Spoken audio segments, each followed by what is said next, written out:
My name's Stacy I'm 32 years old.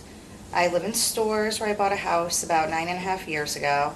I have two dogs, Margot, who's a Rottweiler who's going to puppy training today, and Oscar, who's a mini dachshund. I worked for Margarita's management group for about 14 years, and I went to Aqua.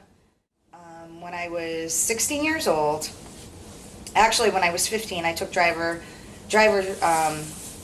education because my parents wanted me to have my license, as did I, right when I turned 16.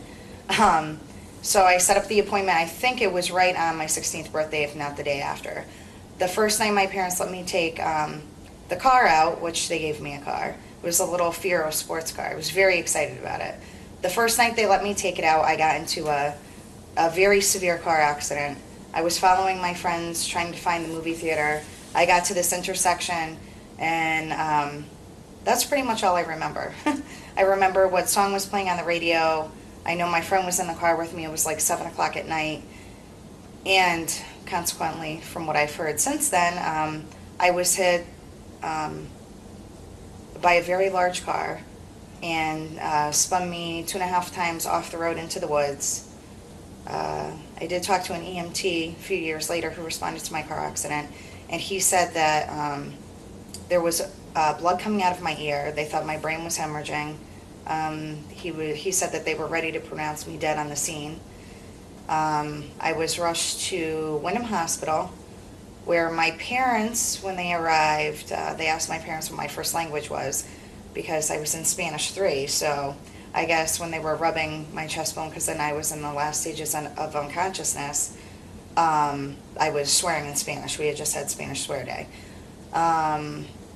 They decided to transport me to Hartford Hospital, where I believe it was 24 hours later, they told my parents I had broken my third vertebrae in my neck, I cracked my skull, and that I had a traumatic brain injury, and I suffered an injury to my right hemisphere of my brain. So after that, I was in Hartford Hospital for over 20 days. I went back to school. I didn't know who my friends were. I knew who my best friend was. I didn't know who anybody was. It was my junior year in high school, which is, you know, the big year for your college grades. And I was put into like a remedial education while they were checking on me in my normal classes, and I was in all honors classes. They put me on a pass-fail basis in case I did get a bad grade. The only class that I had to take a pass in was Spanish 3, because I couldn't remember Spanish 1 and Spanish 2. Actually, the first police report that they wrote out about the accident had the incorrect footage. They said there was, I think, 21 feet of skid marks, and there was 121. They also said that the speed limit where the accident took place was 45 miles an hour, when it was really 40. And the accident happened under a caution light. So I had the flashing red light, and the other gentleman had the flashing yellow light. They may have issued me a warning for not yielding to traffic or something like that. They corrected the police report. They did put the correct speed limit on the police report. They put the correct, or closer to the correct footage of how much skid marks there were. And the guy got a warning for speeding. So then at that point, we both had a warning. But they the guy wrote in there that he thought that the car accident was my fault because I just got my license. He wrote it right in the police report, etc. So, that being that I got my driver's license right when I turned 16, which meant right when I turned 18, there's 2 years for the statute of limitations, that I needed to find an attorney. And he met with me, I believe that afternoon or the next morning. I told him everything about my case. I brought him everything that I had. And he was kind of laughing. He was like, I think I have to serve the guy with papers today, because the statute of limitations will be up tomorrow. I believe it took like 4 or 5 years for the case to finally go to court.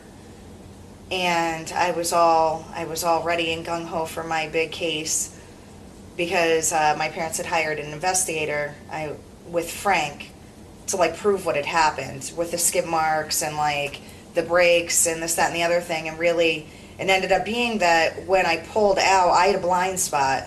So did he, but he was going, I think, 69.75 when he hit my car. And he actually, when he hit me, I was in my lane. So, from his braking or whatever, we got to the courthouse, I was all excited, and I think they had already picked a jury, and we were right about ready to go in, and 2 minutes later he came back, he was like, "You got it, it's all done." I'm like, "What?" But Frank McCoy, really, that changed my life. After I graduated from college, when I was, almost after I graduated from college, my brain was tested, and I still had right hemisphere stuff that was wrong, the same stuff that was wrong beforehand. The guy couldn't even believe that I had made it through a Division I school. He asked me like how I studied, and I never got special help. He just didn't understand, but he wanted to understand because this kind of thing happens all the time. He said I was so lucky that it happened when I was so young. But now I have my own house. I have my own career, and I don't know if that ever would have been possible without, even the confidence that I got from having Frank on my side, let alone winning. I gave some for my dad to hold on to for safekeeping. I bought a car outright. I bought a house. I wouldn't have been able to do those things without that money in the bank. And I got to start my career with Margaritas, whom I worked for like 13 and a half years. And I was able to move up to Bangor, and even though I wasn't really making enough money to support myself, that I was able to do that. And I was up there for a year, and then I got my own restaurant and came back to Connecticut. And not that many people could have sacrificed, but if you want to do something badly enough, you have to sacrifice. And financially, I could sacrifice. But when I met with Frank, he could have looked at me like a Cracker Jack. Been like, "You just turned 18." The statute of limitations was literally I think the next day that he served him that night. So kind of a little behind the ball. I've used him for other things. My brothers used him. My parents have used him. And when anybody asks me, if I recommend an attorney, and most people didn't have an attorney when they were like 20 years old and going to UConn, I would recommend Frank.